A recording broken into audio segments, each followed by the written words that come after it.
e nós temos nele toda a paz, como diz a palavra, a paz que excede todo entendimento. E você é a casa de Deus, comece a invocar a paz do Senhor nesse momento. Você é a habitação do Espírito Santo. Peça ao Espírito Santo nesse momento para tirar toda a guerra do teu coração.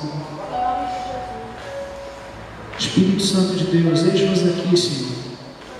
Obrigado, Pai, pela honra de estar reunido com a tua igreja, Pai, a tua noiva, a menina dos teus olhos. Obrigado, Senhor, por cada um dos meus irmãos, Senhor, que aqui chegou, Pai. Nós estamos aqui, Senhor, totalmente rendido diante do Senhor, Pai. Toma o nosso coração em tuas mãos. Tira toda ansiedade, Pai. Tudo aquilo que é nocivo, tudo aquilo que tem sugado até mesmo as nossas energias, nossas forças, Pai. Deus, e derrama o bálsamo pela tua palavra nessa noite, Pai. Que o Senhor possa, Senhor Deus, com toda a liberdade, nos corrigir, nos orientar, Senhor Deus, nos alimentar, Senhor.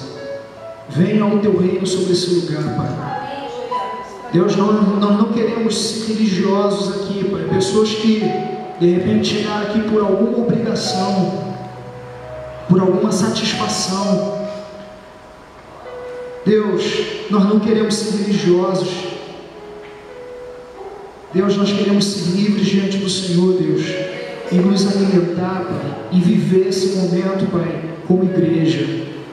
Espírito Santo de Deus, haja com total liberdade, Senhor Deus, entre nós, Pai.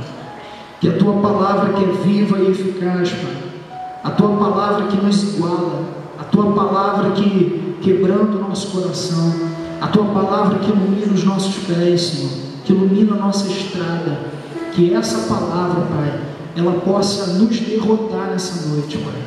Que a tua palavra venha prevalecer sobre os nossos argumentos, Senhor Deus. Que os nossos argumentos não sejam, Senhor Deus, tão vivos, tão intensos, a ponto de não conseguirmos ouvir a voz do Senhor, Pai. Que haja uma atmosfera de quebrantamento, Deus, nessa noite, Pai, sobre a nossa vida. Queremos e precisamos ouvir a tua voz, Senhor Deus. No nome de Jesus, Senhor. No nome de Jesus, eis-nos aqui, Senhor. Eis-nos aqui. Amém. Glória a Deus. Quero te convidar a abrir sua Bíblia no Evangelho segundo o Evangelho de João.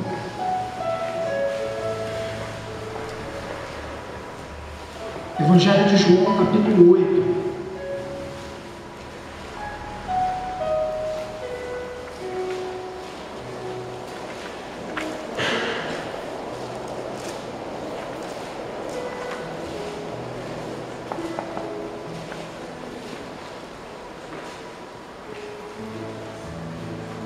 João capítulo 8, a partir do versículo 1.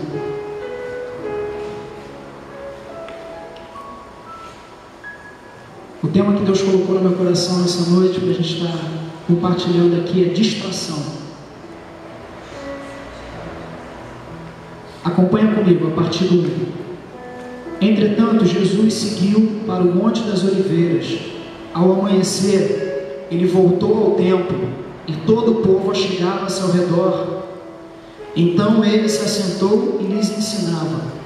Os escribas e fariseus trouxeram até ele uma mulher surpreendida em adultério.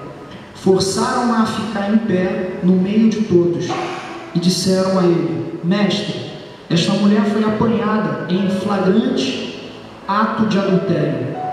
Assim sendo, Moisés na lei nos mandou que tais mulheres sejam apedrejadas. Todavia, tu, que dizes a esse respeito?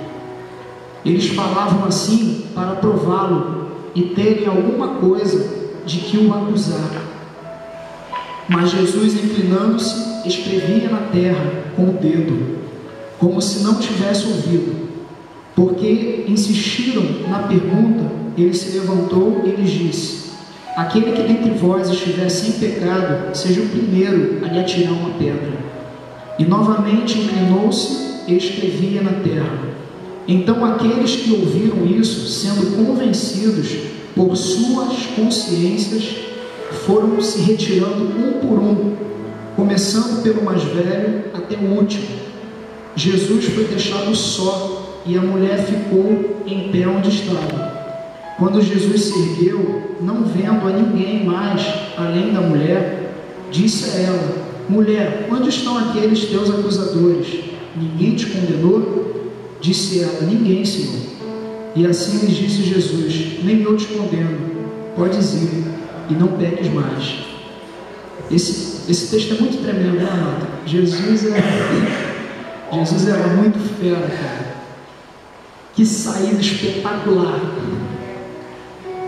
Eu fico impressionado com algumas coisas que, quando a gente lê nas Escrituras, de como Jesus respondia, com que bases ele respondia. E esse texto é muito desafiador. Esse texto aqui, ele acontece depois de algumas coisas assim, muito interessantes. No momento que os fariseus, os saduceus, os escribas estavam incomodados com ele, estavam muito próximos. E em alguns versículos anteriores, se depois você puder dar uma olhada, fala que os chefes estavam ali querendo, mandaram os soldados para prender Jesus. Os caras estavam loucos para pegar Jesus. Aí mandaram os soldados para pegar ele. Aí tem uma situação aqui que aí ele começa a falar: olha, vai chegar um tempo que vocês vão procurar por mim, não vão me encontrar. E eles falam: será que ele vai para os gregos? Será que... para onde que ele vai? Eu não entendi isso que ele quer dizer. Aí depois Jesus começa a falar do Espírito Santo, que se cresce nele, como diz as Escrituras, do seu interior fluirão rios de água viva.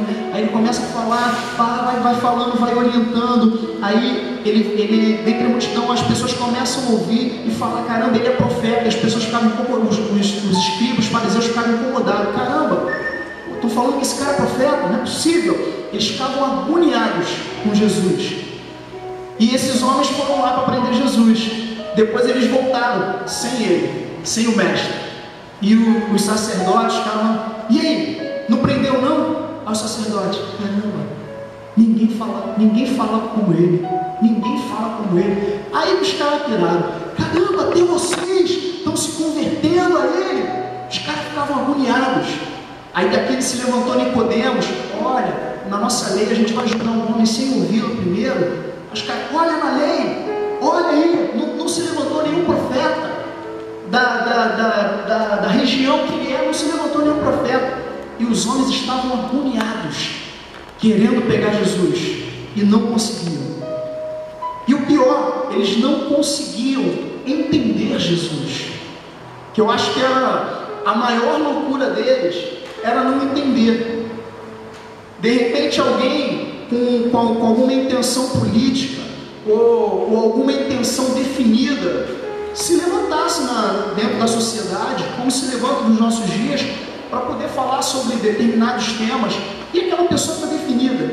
Aí Jesus vinha falando que era o Filho de Deus, sobre o reino, a chegada do reino, quem come a minha carne, quem bebe do meu sangue. Que papo é esse, cara? Quem é esse cara? E os caras não conseguiam entender quem era Jesus. E outra coisa que deixava eles muito agoniados era que o povo ficava admirado com ele, com Jesus.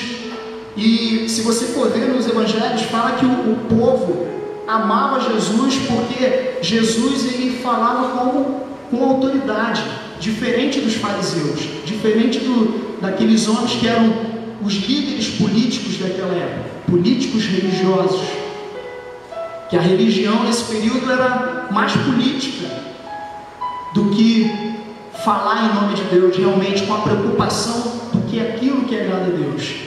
Então esse era um pouco do contexto que estava antecedendo esse momento aqui, que Jesus encontra essa mulher. Os fariseus, os escribas e os saduceus, eles detinham o controle e subjugavam o povo com as leis. Eles eram uma elite política em nome de Deus, eles agiam em nome de Deus e eram uma elite, eles se consideravam os melhores da nação. Tanto é que você vai ver em alguns momentos, alguns fariseus se referindo ao povo como pessoas ignorantes, e era assim descarado: quem é você? Eu sou instruído, você é um ignorante. Você vê o tempo todo os fariseus, esses homens se colocando nessa posição de eu sou bom, você não é nada. Quem é você para ensinar alguma coisa? E Jesus batia nessa tecla, confrontando esses caras. Outra coisa desse ambiente, que Jesus cresceu num ambiente onde a tradição era maior do que o ser humano. Matava-se um homem, mas preservava-se o sábado. Aí tem alguns momentos que eles ficavam aguardando para ver se no sábado Jesus ia curar, se Jesus ia fazer o bem. Aí quando Jesus fazia o bem, ele, peguei, não. Aí Jesus, olha, vocês, cara, quando uma ovelha de vocês cai, vocês no sábado vão lá retirar. Por que eu não posso fazer o bem a um filho de Abraão? Por que eu não posso praticar o bem a mulher curvada? Por que ele não podia fazer o bem? Na verdade, aqueles homens, eles valorizavam as suas tradições. As pessoas não eram mais importantes, a tradição para eles era o mais importante. E com isso, esses homens perderam a humanidade, perderam o amor. Eles não valorizavam, eles não olhavam as reais necessidades daquilo que agradava a Deus. Você vê Jesus falando às vezes com ele: caramba, acorda, meu irmão, vai entender o que é misericórdia aquela e não sacrifícios. Porque eles entendiam que os sacrifícios era o que agradava a Deus. Guardar as tradições, guardar o sábado, fazer isso ou aquilo, isso era agradar a Deus. E eles não entendiam nada disso.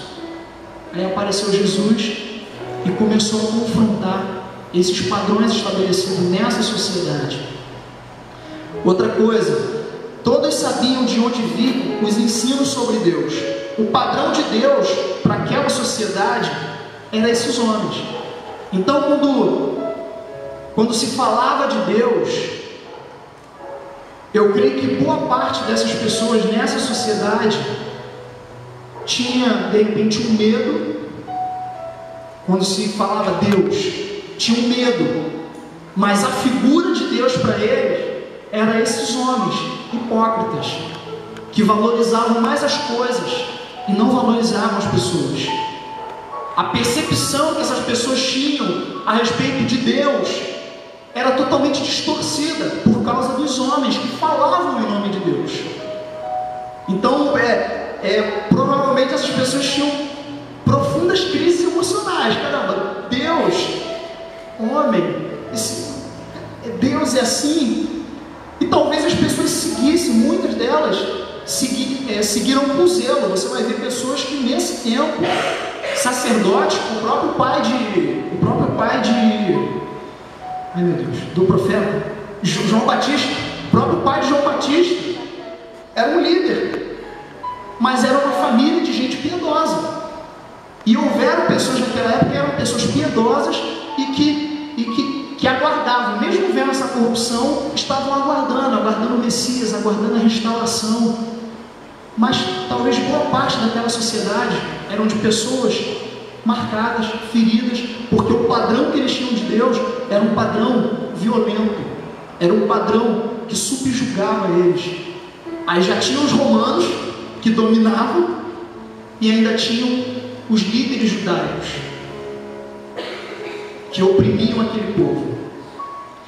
Aí nesse momento aparece a adúltera, a mulher que foi rotulada porque ela foi pega em flagrante de adultério. E o interessante é, se a gente parar e analisar o contexto aqui, o que aconteceu, eles pegaram, levaram até Jesus, a intenção, a gente vê que essa mulher, ela apareceu na história só para reforçar uma ideia. O problema não era o que ela estava fazendo. Ela só apareceu, ela só foi destacada, ela só foi colocada no centro, forçada a ficar no centro, em pé, necessário reforçar uma ideia. Essa mulher deixou de ser uma pessoa para se tornar um motivo. E esse motivo era uma desculpa. Na verdade, esses caras não queriam valorizar a lei de Moisés.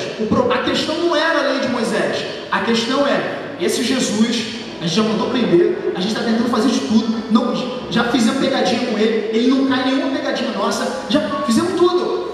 Cara, a gente tem que começar a provar esse cara, testar esse cara.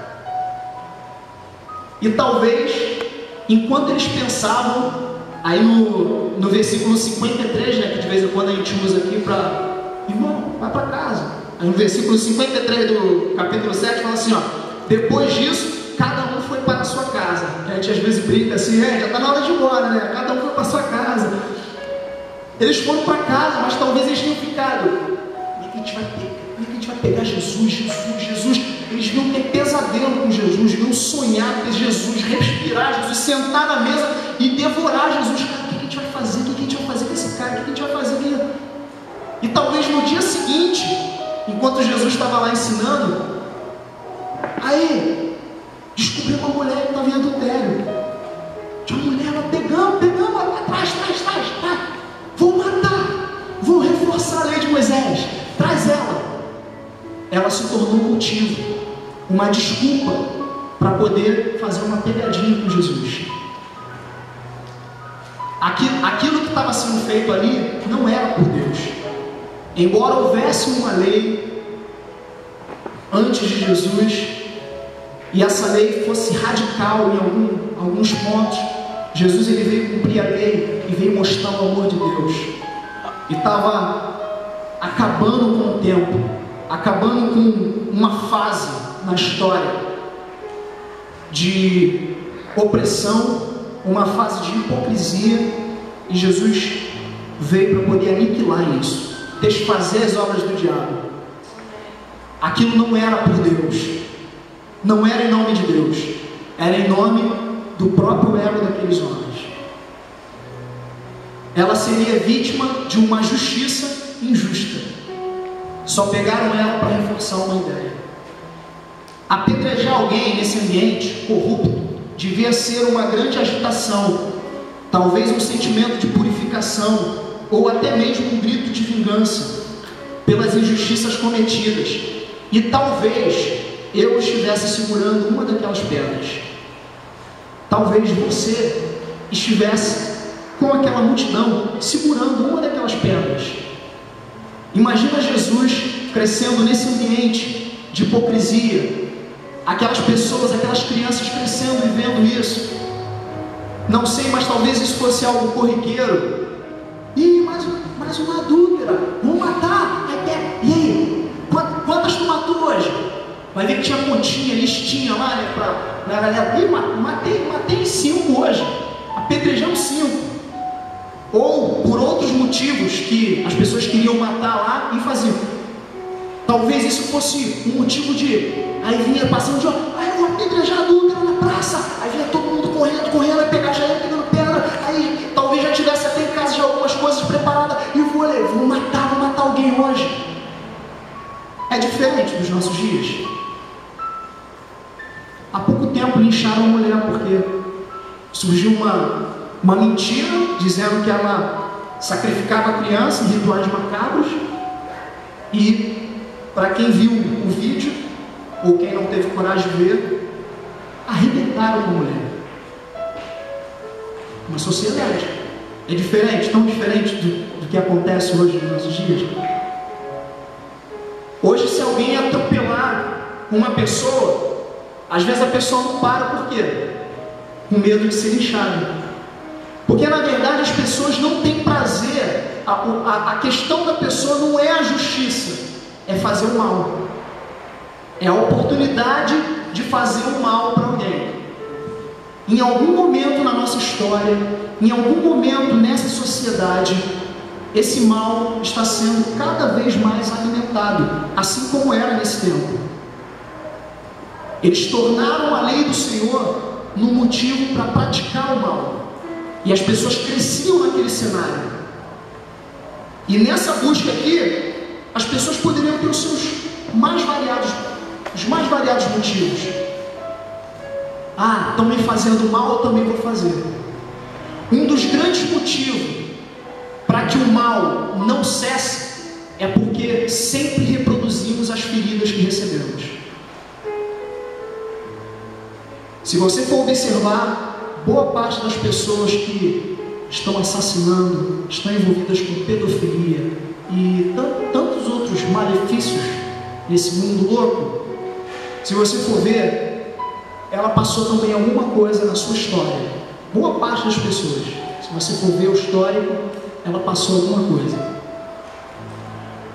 Tem gente que vai roubar, vai matar, vai falar mal, vai fazer alguma coisa baseado nesse conceito. Talvez você já tenha conhecido pessoas que falaram isso. E fez comigo, eu faço também.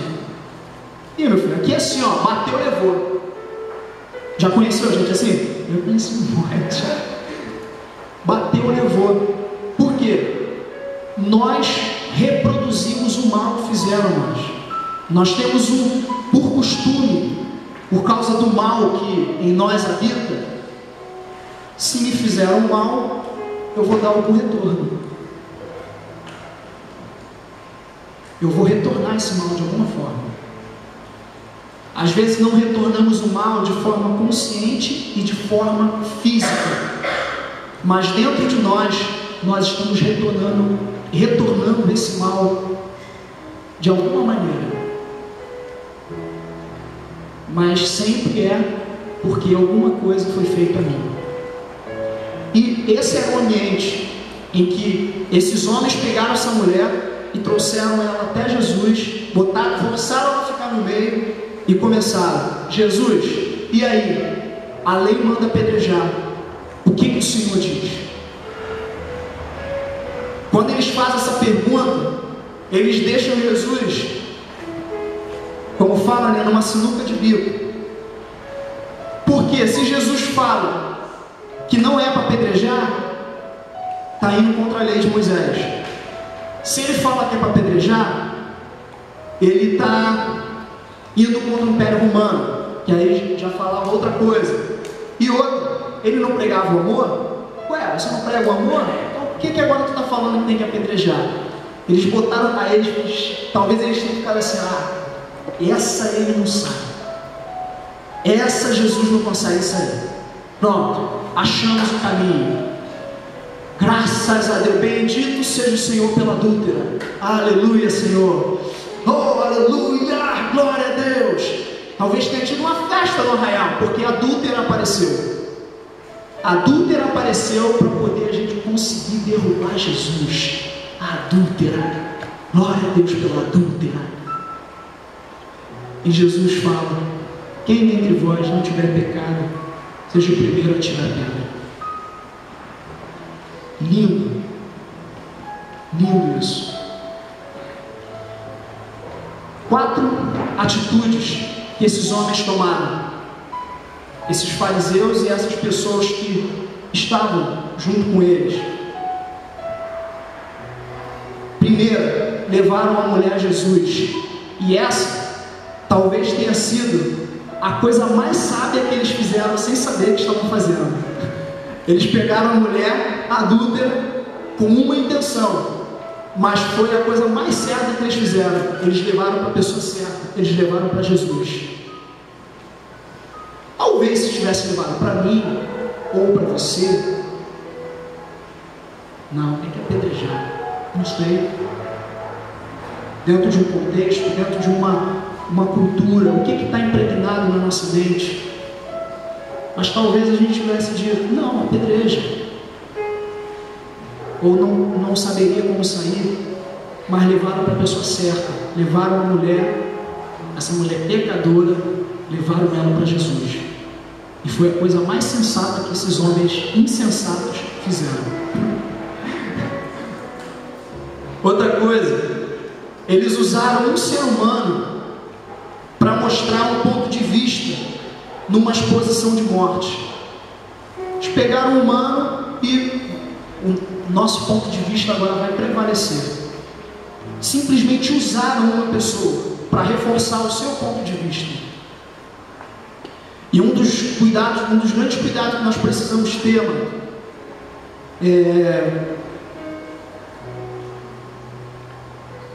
é não usar pessoas e circunstâncias para poder esconder problemas que estão em nós. Muitas das vezes nós fazemos exatamente isso aqui em áreas da nossa vida.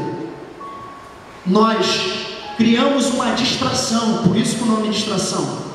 Criamos uma distração para tirar o foco de quem eu realmente sou. E eu canalizo o foco para outra coisa. O problema são os meus pais. O problema são os meus amigos. O problema é o lugar onde eu estudo. O problema é o lugar onde eu moro. O problema é a situação financeira. O problema, e cada vez mais nós não reconhecemos o real problema e procuramos um culpado para poder esconder os problemas que estão em nós. E foi exatamente o que esses homens aqui fizeram. Eles tiraram os olhos dele para reforçar o seu ponto de vista e levaram essa mulher até lá. Achamos uma adúltera, pronto, legal, quero ver Jesus sair dessa. Aí eles pararam de olhar para eles, naquilo que Jesus confrontava aqueles homens. Terceira coisa, eles usaram um ser humano para tirar o foco de cima deles. E aí eu já aproveitei e já falei disso. E quarto, eles foram embora culpados, mas não arrependidos. Quando houve um confronto de Jesus direto com eles, esse confronto fez com que simplesmente esses homens olhassem para si, continuassem olhando para si e saíssem somente com a culpa, envergonhados, mas não arrependidos, porque depois eles continuaram fazendo as mesmas coisas. Então, olharam para o seu umbigo de novo, aí agora eles se enxergaram dentro daquela situação, mas não se arrependeram e foram saindo um a um, do mais velho ao mais moço, e só ficou Jesus e a mulher.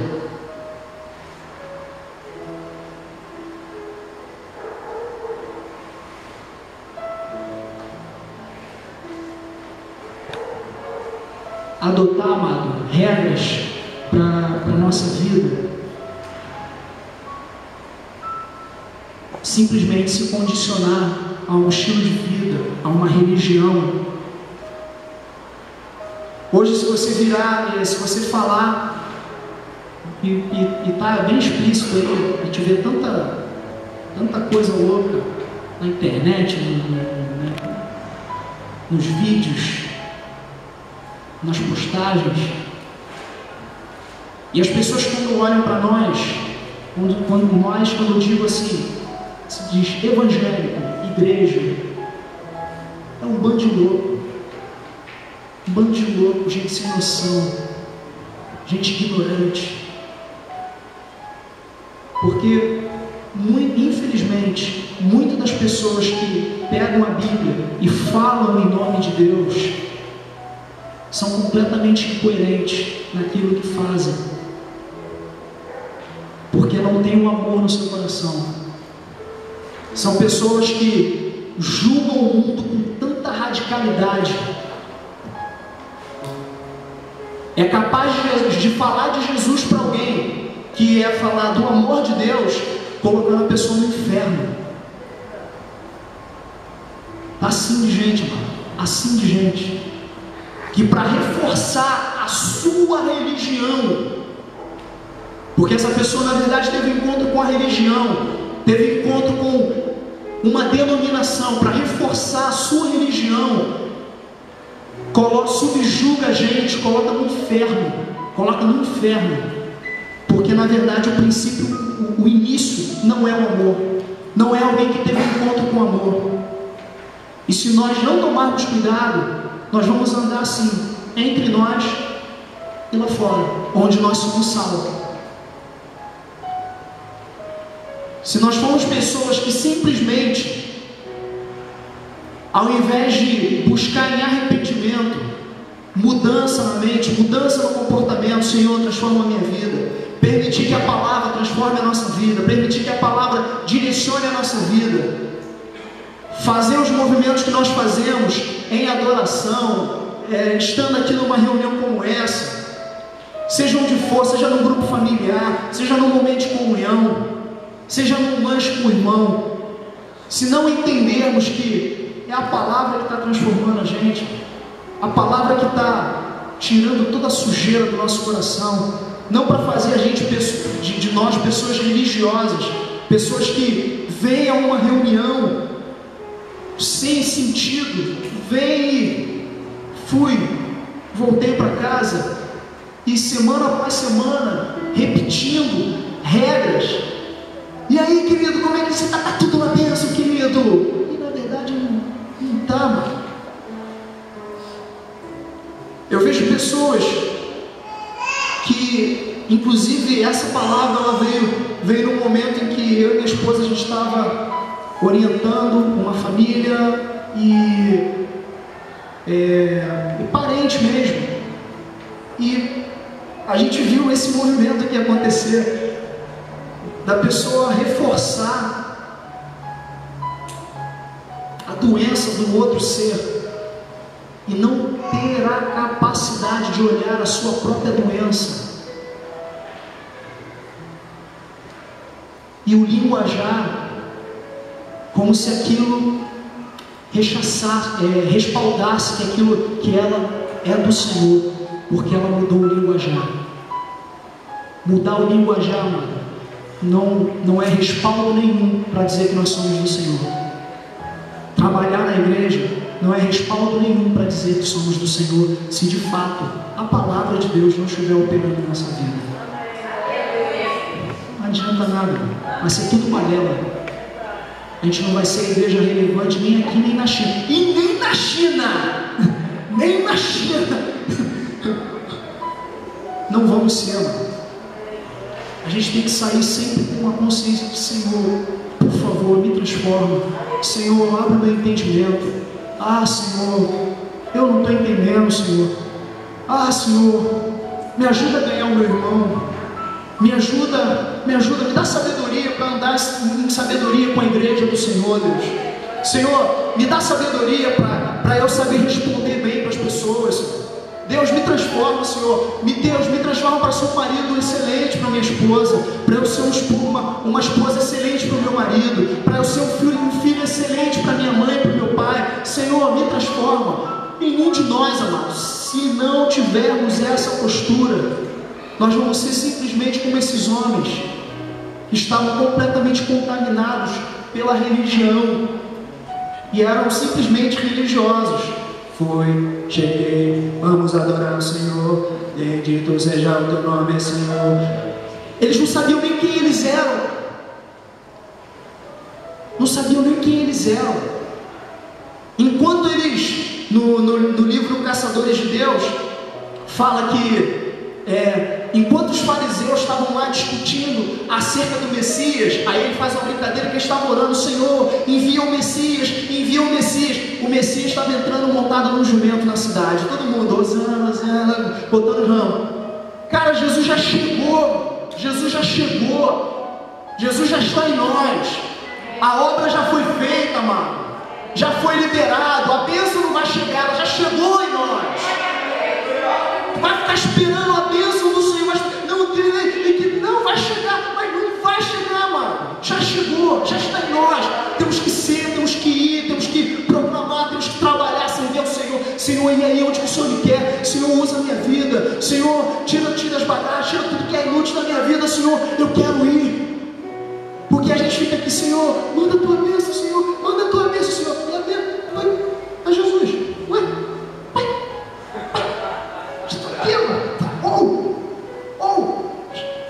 Jesus, manda a tua bênção, Jesus na nossa frente. Não, estou aqui, a palavra, os testemunhos, as transformações, aquilo que a gente está vendo. Mas aí, se a gente for parar, amado, para ver as loucuras que está nesse mundo, aí a gente vai se deixando contaminar. A gente precisa se encher de Deus, amado. A gente precisa se encher de Deus.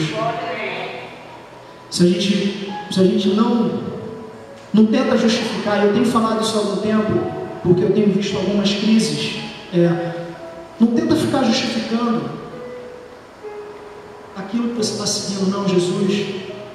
Tenta discutir com ninguém, não, porque não precisa. Não tenta tentar entender as mentes que estão por aí, não. Senhor, você tem o Espírito Santo. João fala que você e eu, nós temos a unção que vem do Santo, e essa unção vai nos ensinar. Pode ter certeza, mano. Se nós nos aproximarmos com um coração sincero, diante do Senhor, Senhor, fala comigo, Senhor, norteia a minha vida. Pode ter certeza, amado, você não vai ficar confundido. Como nós cantamos aqui, olhando para Jesus, não serei confundido. Olhando firmemente para o autor e consumador da nossa fé, olharam para Ele e foram iluminados. Seus rostos não serão confundidos. Não tente se justificar, não tente defender Deus no meio dessa loucura que está essa sociedade. Seja um discípulo do Senhor. Você e eu, nós precisamos nos atentar e parar de dar desculpas, colocando uma adúltera no lugar do nosso tratamento, daquilo que tem que acontecer em nós. Eu preciso considerar os pecados com os nomes que eles têm que ter na minha vida. Se eu sou independente, Senhor, corrige isso na minha vida. Se eu sou caluniador, Senhor, corrige isso na minha vida. Eu já fui orientado, Senhor, corrige isso na minha vida. Eu não quero mais ser um caluniador.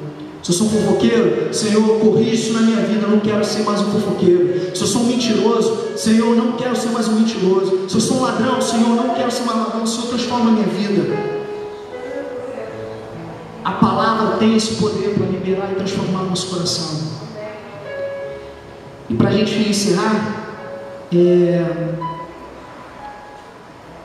para vivermos e praticarmos, eu coloquei aqui 3 pontos assim, para a gente sair daqui refletindo e eu preciso pôr em prática isso na minha vida. Primeiro, leve as infrações e as suas questões para Jesus. Esses homens foram insensatos, como eu falei, mas fizeram uma coisa sensata: levaram a mulher para a pessoa certa.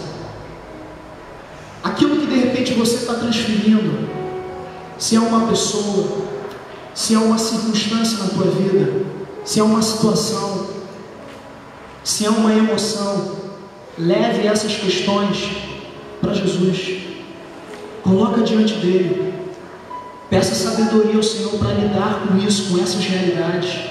Peça sabedoria. Amado, eu tenho certeza, a palavra não deixa a gente enganado. O Senhor, Ele vai trazer à tona. Ele vai te dar direção, Ele vai firmar os teus passos. Quanta coisa assim que eu lembro de ter orado ao Senhor e ver a mão do Senhor num tempo assim oportuno, trazendo entendimento. Senhor, obrigado. Não é loucura, gente, não é loucura. O Senhor está em nós. Você pode declarar isso para o irmão que está ao teu lado? Você é a casa do Espírito Santo.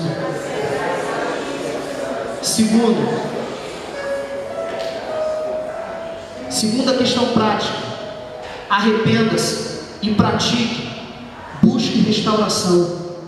Fique estagnado não. Busca restauração no Senhor. Busca restauração no arraial, na congregação. Você jamais será restaurado sozinho. Não tem como. Fala pro teu vizinho assim, querido, você precisa de mim. Fala mesmo, fala, não adianta. Você precisa de mim. Você precisa de mim. Pare de fugir, meu mano. Para de fugir. Exatamente o que esses homens fizeram aqui, eu sou assim, e foram. Foge não, mano. Pede ao Senhor arrependimento e busque a restauração. Vá atrás. Não espera ela vir até você, não. Vá atrás. E você precisa conviver com a comunidade, conviver com a palavra, conviver com o Espírito Santo. E por último, Solte suas pedras e aprenda a conversar. Enquanto a gente tiver com as pedras na mão, vai ser impossível vencer com as pessoas. Com pedra na mão, a gente só vence as pessoas. A gente precisa soltar as nossas pedras de acusação, as nossas pedras que são feridas da cultura e não são o reprodutor desse mal. Senhor, acabe em mim, Senhor. Eu quero soltar minha pedra e vou aprender a conversar. Vou saber qual é a história. Aqueles homens saíram nem conhecendo a história daquela mulher. Aquela mulher, ela nunca mais foi a mesma. Eu imagino ela à beira da morte e todo mundo foi embora e ela, caramba, aquela mulher estava errada, estava numa conduta errada, estava, mas ela foi tocada por um amor de uma forma que eu creio que ela nunca mais esqueceu. E quando nós amamos, quando nós demonstramos o amor, quando nós vivemos o amor, praticamos o amor, pode ter certeza, a gente está soltando pedras e está conversando, a gente está indo em direção a vidas, a pessoas, aos nossos irmãos, aos nossos familiares, buscando restauração e não tacar pedras.